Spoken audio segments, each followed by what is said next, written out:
In Syria, the Council of Ministers discussed a recovery plan following the earthquake. Nicola Sturgeon resigned as Scotland's first minister after more than 80 years in office.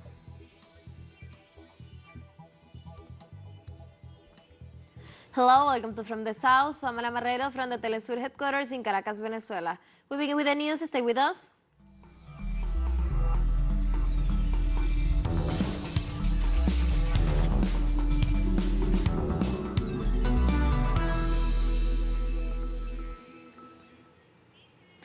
Bahamas has the 44th regular meeting of the Conference of Head of Government of the Caribbean Community, CARICOM, from February the 15th to the 17th.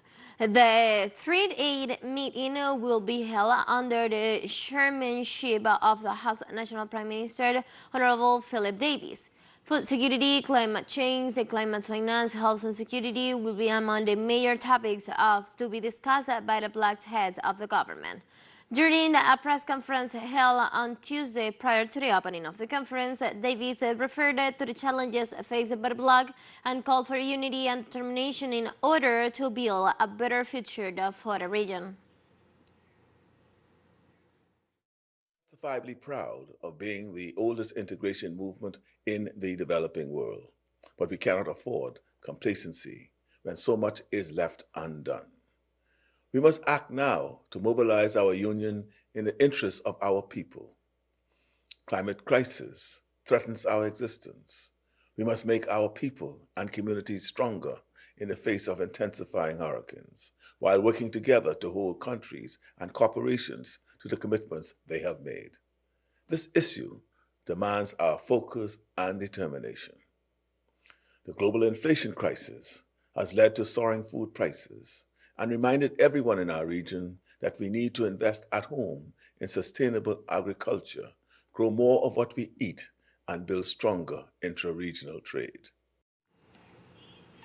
And the Bahamas Prime Minister Philip Davis also stated that the head of state and government of the Caribbean Community, CARICOM, could agree to send troops to Haiti. The House of the 44th regular meeting of the Conference of Heads of Government that begins this Wednesday in Nassau called during a press conference at the February the 1st, the Jamaican Parliament authorized Prime Minister Andrew Holmes to send soldiers and police to Haiti and stated the initiative could turn into a regular cooperation that will form a multinational force.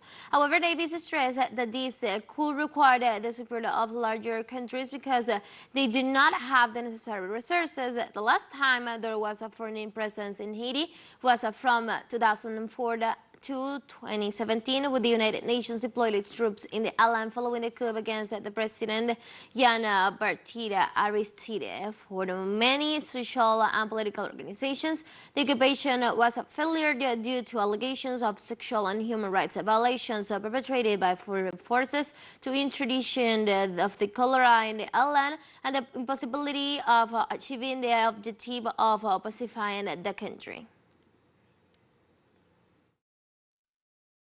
Haiti is in dire straits, facing a humanitarian and security crisis that is spilling over borders. For everyone's sake, we must help to build and support Haitian-led solutions. No one nation can alone solve these very serious challenges. I am confident, however, that together we are stronger. Together we can make real progress and move the region and the people of the Caribbean forward towards a safer, brighter day.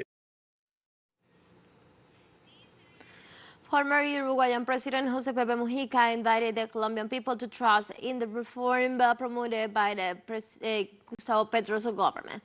In a message sent on Tuesday to the Colombian people in the context of the massive mobilization in support of Petro's initiative for the proposed changes in favor of the minorities, Mujica called not to be afraid of the reform. The Uruguayan ex-mandatory honored to do everything possible to achieve the social improvements that Colombia deserves. Regarding the proposed reform, Mujica stated that health has to be for everyone and has to be guaranteed for the everyone, just like education. Tens of thousands of people gathered on Tuesday in the main cities of Colombia to support the reform promoted by the executive of Gustavo Petro.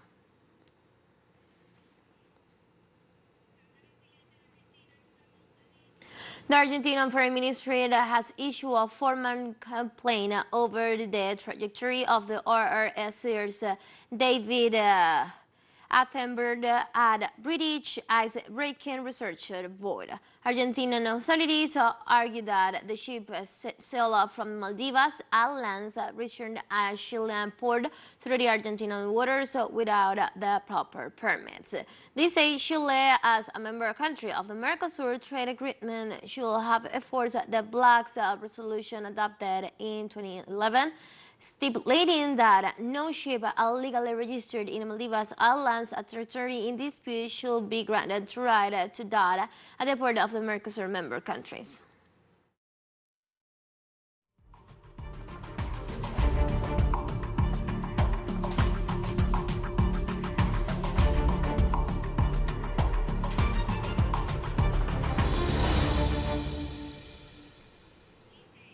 In Peru, human rights organizations and independent lawyers sued the country's appointed president, Dina Boluarte, as well as ministers and police chiefs of her cabinet on Tuesday for the death of 6 demonstrators killed during the December protests in the Apurimac region. The complaint is directed against Boluarte, the former president of the Council of Ministers, Pedro Angulo, and then Minister of Defense of the now Prime Minister, Alberto Otarola. Likewise, former Minister of the Interior, Cesar Cervantes, the General Commander of the Police, Raúl Alfaro, and other responsible for the repression are also included in the accusation. The charges points to the fact that during the first 5 days of the demonstration against Boluarte's assumption of power on December 7th, 6 deaths, 83 wounded, and thousands of detained and tortured people were reported at the hands of the police forces under her command.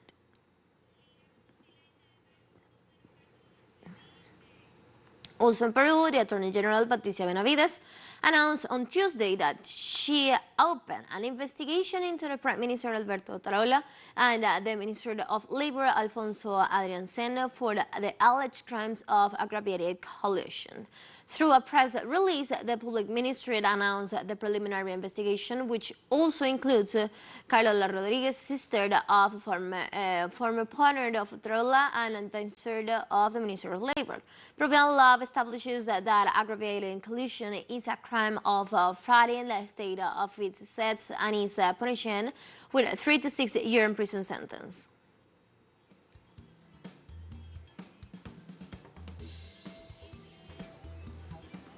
Let's take a very short break now, but remember, you can now follow us on our TikTok account as teleSUR English, in which you will be able to see news in different formats, news updates, and more. Stay tuned for more news.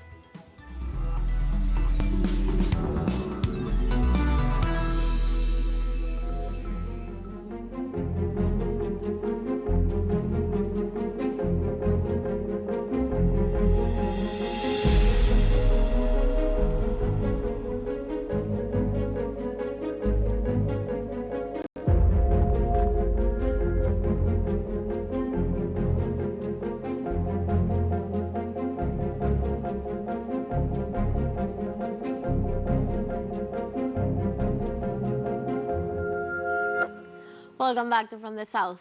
In Turkey and Syria, the death toll after last week's earthquake surpassed 1,000 as rescue workers continue.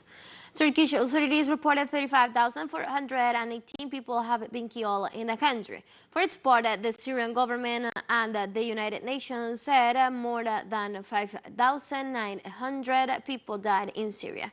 Meanwhile, surprise rescue continued on day 10 after the 7.8 and 7.6 earthquake hit both countries on February the 6th. On the Wednesday, a 74-year-old woman was pulled alive from the rubble by a rescue team.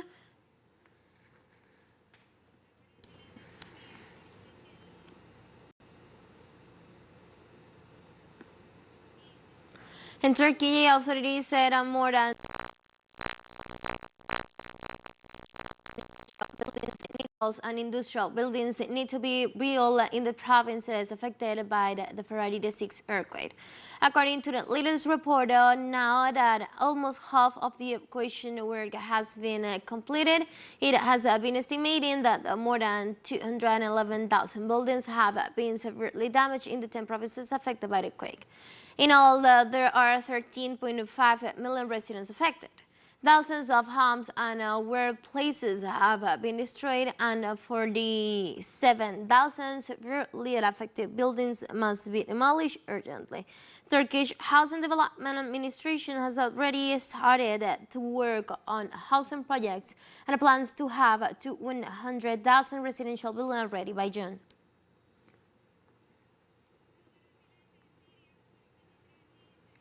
And Wednesday in Syria, the Council of Ministers began deliberations of the recovery plan following the massive quake.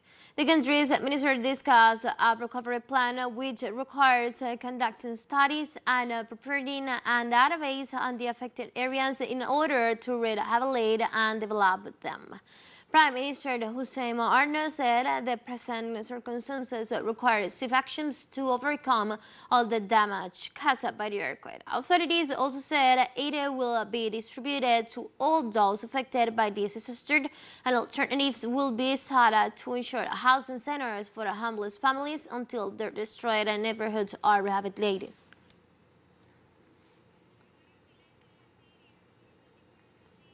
Syrian President Bashar al-Assad met on Wednesday with Mirjana Podjariger, the president of the International Committee of the Red Cross, ICRC, to address the humanitarian crisis in the quake-hit country. During the meeting, Iger affirmed that the ICRC is seeking to provide the Syrian people with basic needs and to provide everything necessary to help them overcome the difficult situation they are going through in the aftermath of the devastating earthquake. The Red Cross president also indicated that the organization is working to mobilize efforts to expand the scope of its humanitarian operation in all over the Syrian territory.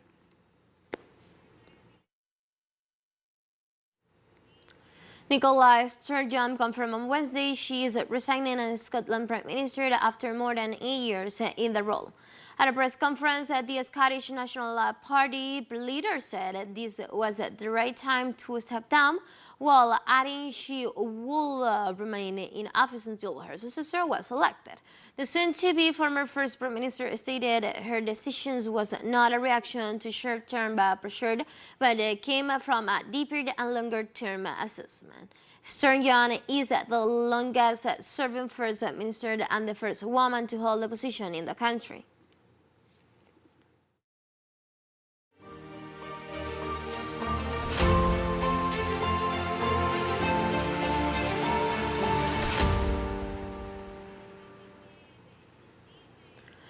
The Swedish government considered that the expropriation of Russian private assets of lawful origin without compensation was not allowed by the legislation of the country, despite assuring that their support for Ukraine continues. The European countries reported that the confiscation of frozen private assets is incomplicated with the country's constitution, and the exceeding the level order also violates Switzerland's international commitments. For its part, the Swedish Banker Association expressed there is no legal basis for the confiscation.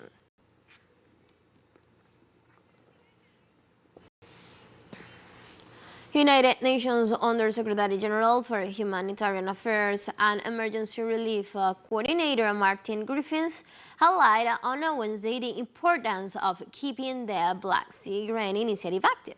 According to Griffin, it is necessary that fertilizer from Russia are exported under the grain agreement between the United Nations and Moscow, as countries of the South are in need of these supplies.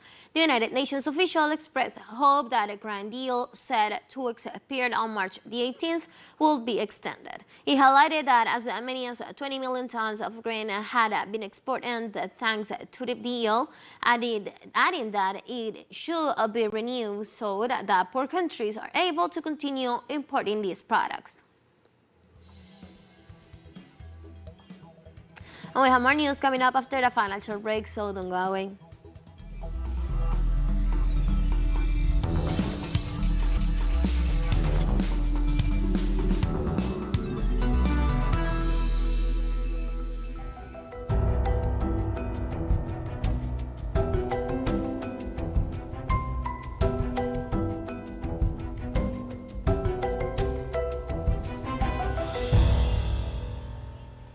Welcome back.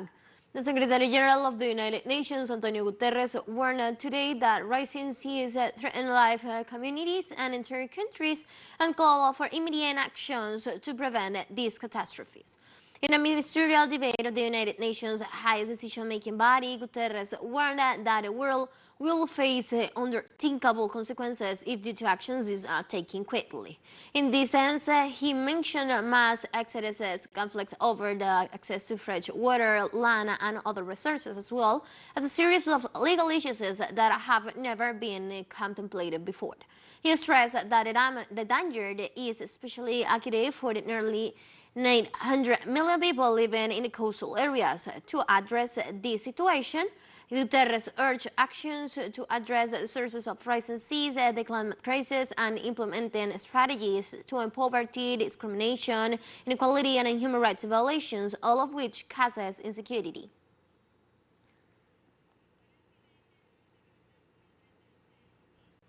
New Zealand government on Wednesday confirmed 3 days after Cyclone Gabrielle cut a trail of destruction across the northern region of the country. Authorities are now assessing the extent of damage caused by the cyclone in isolated villages where the floodwaters drained roads and shut down communications and power supplies. According to local resources, crew rescue about 300 people from the rooftop and another 60 people group from a large building abandoned by the flooded water. New Zealand faces a national state of emergency for the third time in the country's history, following the Christian church bombing of 2019 and the COVID-19 pandemic. We went for a walk before it started raining again, and it was quite bad. We saw that a lot of the access ways had been washed away. Some houses had kind of lost the bottom of it, so they're kind of falling onto the beach. Yeah, so I'd say it's quite bad around here. Oh, it just rained and the wind blew. Our house is about 70 years old. It's a little cottage, probably built by the people who just occupied it originally, and so we're a little bit concerned that it might blow away or flood.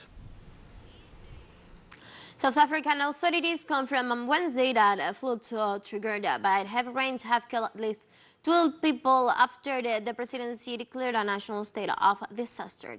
Officials from the Department of Cooperative Governance and Traditional Affairs stated that the weather, which is expected to last for the rest of the week, studies north and south claiming lives in 4 of the country's 9 provinces. The department also added that the Kruger National Park, the largest reservoir in South Africa, was badly affected by the rains. According to South African Weather Service, heavy rain started to fall last week after a cold snap in the middle of the summer.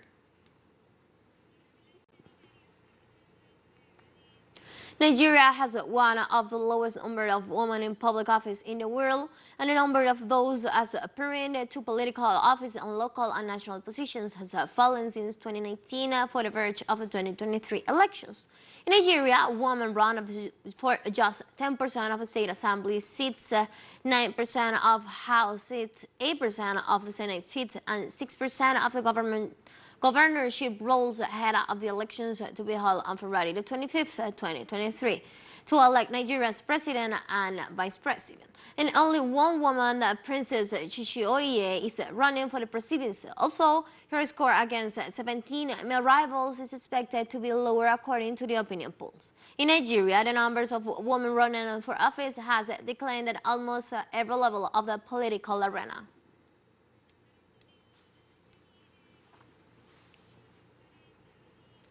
In 2023, Nigeria's election campaign, Juliet Isi Karen, is at 28, although all lawyers and are running for the House of Representatives in the Federal Capital Territory. She is taking her grassroots campaign to the local population to capture their votes ahead of the fast approaching general elections. Because I have the mindset that once we are continuing to advocate for a right society, a lot of people will be encouraged, a lot of people will now see themselves to actually do the same thing. But if we continue to complain and sit on the fence, then we are actually multiplying the issues of society through that. So for me, the challenges has been in terms of finance. We also have the challenges of some women will actually see that, oh, why woman, do you think you can run? But the thing is that even in as much as we continue to encourage them, that it's not about gender, it's about the ability to be able to serve and being able to think, because governance is about being able to think and relate with people. Then the other challenge is about some harassment, so we want to harass you when you come to the public space, but we've been able to use good words, diplomacy to be able to level all this.